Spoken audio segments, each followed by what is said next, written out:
Welcome to all of you. आज हम पढ़ेंगे पाठ 18 चुनौती हिमालय की। यह कहानी जवाहरलाल नेहरू के अमरनाथ यात्रा की वर्णन के ऊपर है। जोजिला पास से आगे चलकर जवाहरलाल मातायान पहुंचे तो वहां एक नवयुवक कुली ने बताया, साहब सामने उस बर्फ के ढके पहाड़ के पीछे अमरनाथ की गुफा है, लेकिन साहब रास्ता बहुत टेढ़ा है। किशन ने कुली की बात काटी। बहुत चढ़ाई है और साहब दूर भी है।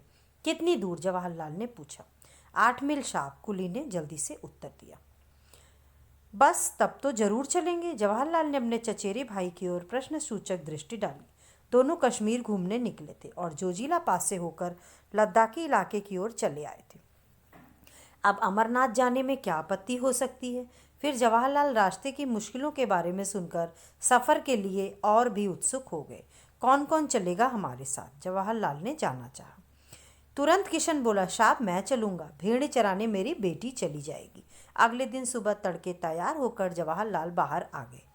आकाश में रात्रि की कालिमा पर प्रातः की लालिमा फैलती जा रही थी। तिब्बती पठार का दृश्य निराला था। दूर दूर तक वनस्पति रहित उजाड़ चट्टानी इलाका दिखाई दे रहा था। उदास फीके बर्फ से ढके चट्टानी पहाड़ सुबह की पहली किरणों का स्पर्श पाकर ताज की भांति चमक उठे थे। दूर दूर से छोटे छोटे ग्लेशियर ऐसे लगते मानो स्वागत करने के लिए पास सरकते आ रहे हों। सर्द हवा के झोंके हड्डियों तक ठंडक पहुंचा रहे थे।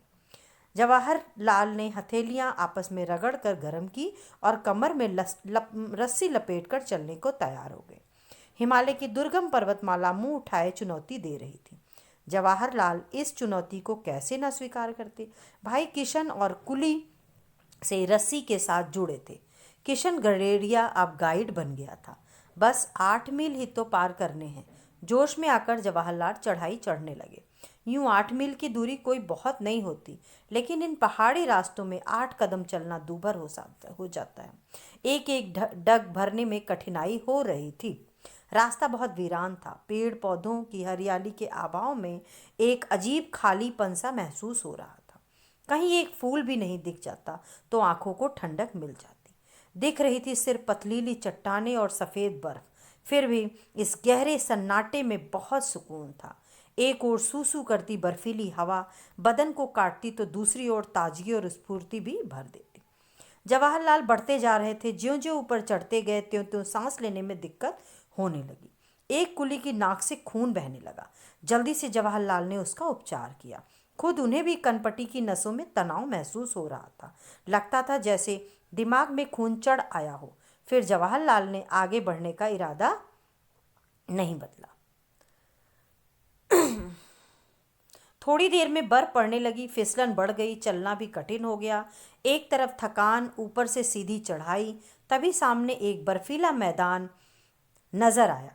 चारों ओर हिम शिखरों से घिरा वह मैदान देवताओं के मुकुट के समान लग रहा था। प्रकृति की कैसी मनोहर छटा थी। आंखों और मन को तरोताजा कर गई थी। बस एक झलक दिखाकर बर्फ के धुंधलुके में ओझल हो गई। दिन के 12 बजने वाले थे। सुबह 4 बजे से वे लोग लगातार चढ़ाई कर रहे थे। शायद 16,000 फीट की ऊंचाई पर होंगे इस वक्त, अमरनाथ से भी ऊपर। पर अमरनाथ की गुफा का दूर दूर तक कहीं पता नहीं था। इस पर भी जवाहरलाल की चाल में ना ढीलापन था, ना बदन में सुस्ती। हिमालय ने चुनौती जो दी थी, निर्गम पथ पार करने का उत्साह उन्हें आगे खींच रहा था। शाब लौट चलिए, वापस कैंप में पहुंचते पहुंचते दिन ढल जाएगा, एक कुली ने कहा। लेकिन अभी तो अमरनाथ पहुंचे नहीं। जवाहरलाल ने लौटने का विचार पसंद नहीं आया। वह तो दूर बर्फ के उस मैदान के पार हैं।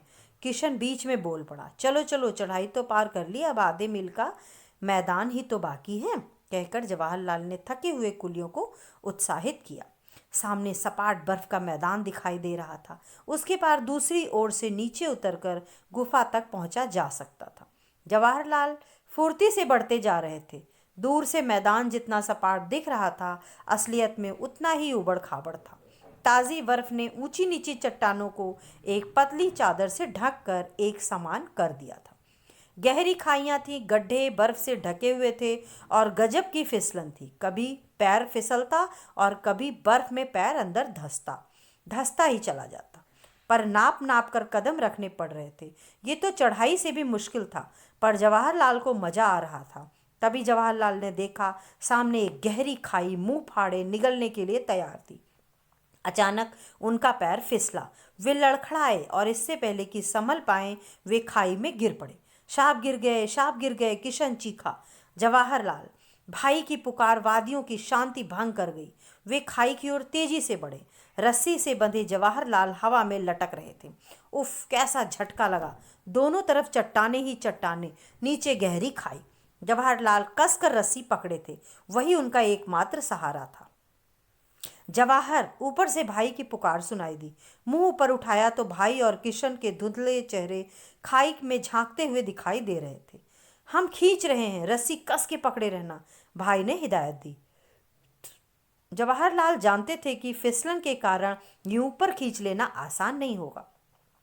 भाई, मैं चट्टान पर पैर जमा लूं, वह चिल्लाए। खाई की दीवारों से उनकी आवाज टकराकर दूर दूर तक गूंज गई। हल्की सी पेंग बढ़ा। जवाहरलाल ने खाई की दीवार से उभरी चट्टान को मजबूती से पकड़ लिया और पथरीले धरातल पर पैर जमा लिए। पैरों तले धरती के एहसास से जवाहरलाल की हिम्मत बढ़ गई। घबराना मत जवाहर, भाई की आवाज़ सुनाई दी। मैं बिल्कुल ठीक हूँ, कहकर जवाहरलाल मजबूती से रस्सी पकड़कर एक एक कदम ऊपर की ओर बढ़ने लगे। कभी पैर फिसलता, कभी कोई हल्का फुल्का पत्थर पैरों के नीचे से सरक जाता तो वह मन ही मन कांप जाते और मजबूती से रस्सी पकड़ लेते। रस्सी से हथेलियां भी जैसे कटने लगी थीं, पर जवाहरलाल ने उस तरफ ध्यान नहीं दिया। कुली और किशन उन्हें खींचकर बार बार ऊपर चढ़ाने में मदद कर रहे थे। धीरे धीरे सरक कर किसी तरह जवाहरलाल ऊपर पहुंचे।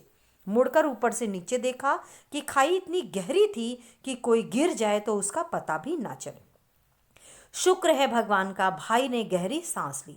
साहब, चोट तो नहीं आई? एक कुली ने पूछा। गर्दन हिलाकर, कपड़े झाड़कर जवाहरलाल फिर चलने को तैयार हो गए। इस हादसे से हल्का सा झटका जरूर लगा, फिर भी जोश ठंडा नहीं हुआ। वह अब भी आगे जाना चाहते थे। आगे चलकर इस तरह की गहरी और चौड़ी चौड़ी खाइयों की तादाद बहुत ज़्यादा थी। खाइयाँ पार करने का उचित सामान भी तो नहीं था उनके पास।